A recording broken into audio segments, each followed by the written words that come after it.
నెలంతా కష్టపడితే కూడా 10,000 రూపాయలు సంపాదిస్తారో సంపాదించారో నాకు తెలియదు, కానీ 10,000 రూపాయలు ఫైన్ కట్టాల్సిన అవసరం వస్తుంది.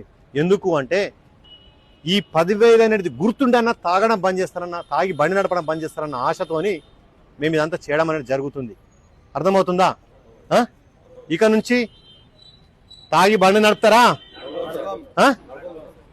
నడుపు. మీ ఇంకోటి తెలవాల, తాగి బండి నడిపితే ఫస్ట్ సారి దొరికితే ఓకే, సెకండ్ సారి దొరికితే 15,000 రూపాయలు. ఇప్పుడు 10,000 కదా, 15,000 మేజిస్ట్రేట్ గారు వేస్తారు. దాంతోపాటు 2 సంవత్సరాలు జైలుకు పోవాల్సి ఉంటుంది.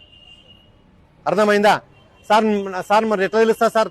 ఇప్పుడు చెప్తున్నా దొరికినా మళ్ళీ ఫైన్ కట్టేసుకుంటున్నాం కదా సార్. కాదు, మీరు ఆధార్ కార్డు ఇస్తున్నారు కదా మాకు. ఆధార్ కార్డు ఇస్తుంటే ఏమవుతుంది? మీ డాటా ఎంటర్ అవుతుందా లేదా? మరి ఇంకొకసారి మీరు దొరికిండ్రు అంటే ఆటోమేటిక్గా మా ట్యాబ్లో చూపిస్తుంది. నీ పేరేం పేరు? కనకయ్య. ఒకసారి దొరికిండు, ఇంకోసారి దొరికిండు అని చెప్పేసి ఆడ పప్ప వస్తుంది. కనకయ్యని పట్టుకుంటాము. కనకయ్య రెండోసారి దొరికిండు అని చెప్పేసి ఏం చేస్తాం? కోర్టులో మెజిస్ట్రేట్ మేడం ముంగటేస్తాం. అప్పుడు నీకు 2 సంవత్సరాలు జైలు అన్నా 15,000 రూపాయలు ఫైన్ అన్నీ వేస్తారు. మళ్ళీ దాంతోపాటు మీ రిజిస్ట్రేషన్ని, మీ లైసెన్స్ను కూడా 6 నెలలు సస్పెండ్ చేయడం జరుగుతుంది. అంటే లైసెన్స్ ఉన్నా కానీ లైసెన్స్ లేని కిందకే వస్తుంది. మా పోలీసు వాళ్ళు పట్టుకున్నారంటే లైసెన్స్ లేని దాని కింద 500 రూపాయలు ఫైన్ వేయడం అనేది జరుగుతుంది ప్రతిసారి. అంటే మీరు 6 నెలలు బండి ముట్టడానికి అవకాశం లేకుండా అవుతుంది. అర్థమవుతుందా? కాబట్టి మీరందరూ ఇక నుంచి తాగి వాహనం నడపద్దు. నడుపుతారా? నడపమని అందరూ మీ మనసులో. నేను ఎవరి మీద ప్రమాణం ఏమని చెప్పాను, మీరు మీకోసమే. మీరు ఏమనుకోవాలా? పొరపాటున కూడా ఇక నుంచి తాగి వాహనం నడపము అనుకోవాలి. నా దగ్గర అయితే చాలా మంది ఎవరు కూడా రిపీటెడ్ గా తాగిన రావట్లేదు. అంటే మీరు అర్థం చేసుకొని ఇన్ని రోజులు తెలవలేదు, ఇప్పుడు తెలిసింది కాబట్టి మీరు తాగి మళ్ళీ వాహనం నడపరని అనుకుంటున్నాను. అవునా కదా?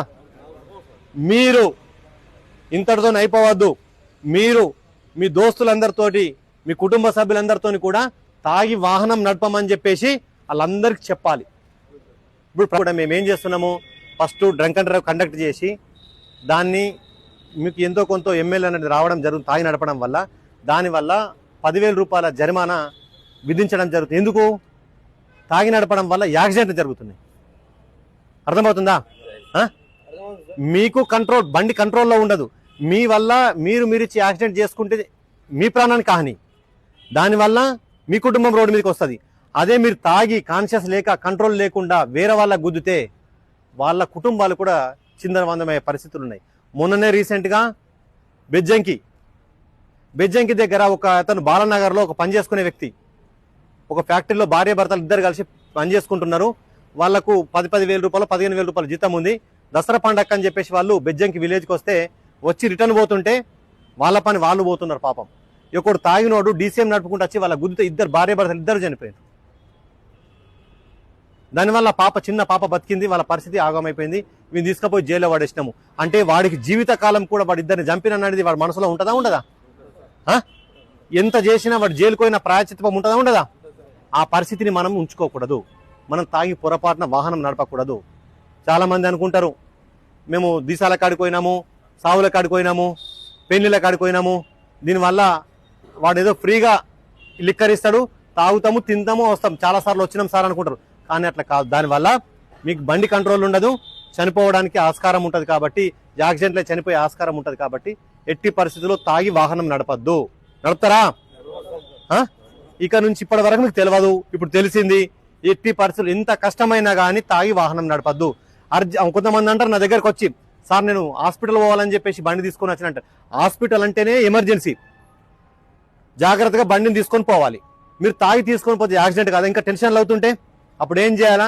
మీరు తాగి ఇంటికాడ ఉన్నారు అనుకోకుండా జరిగింది ఎమర్జెన్సీ, అప్పుడు మీ ఇంటి పక్కడో మీ చుట్టాలను ఎవరినో తీసుకొని హాస్పిటల్ తీసుకుపోవాలి. ఒక డ్రైవర్ని పెట్టుకోవాలి. కానీ మీరు ఎట్టి పరిస్థితుల్లో తాగినాము అంటే బండిని ముట్టుకోకూడదు. అప్పుడు ఏం గుర్తుకు రావాలి మనకు? అరే తాగితే యాక్సిడెంట్ అవుతుంది, నా భార్య పిల్లలందరూ కూడా రోడ్డు మీదకి వస్తారు అనేది మీకు గుర్తుకొస్తే అప్పుడు మీరు బండిని ముట్టారు.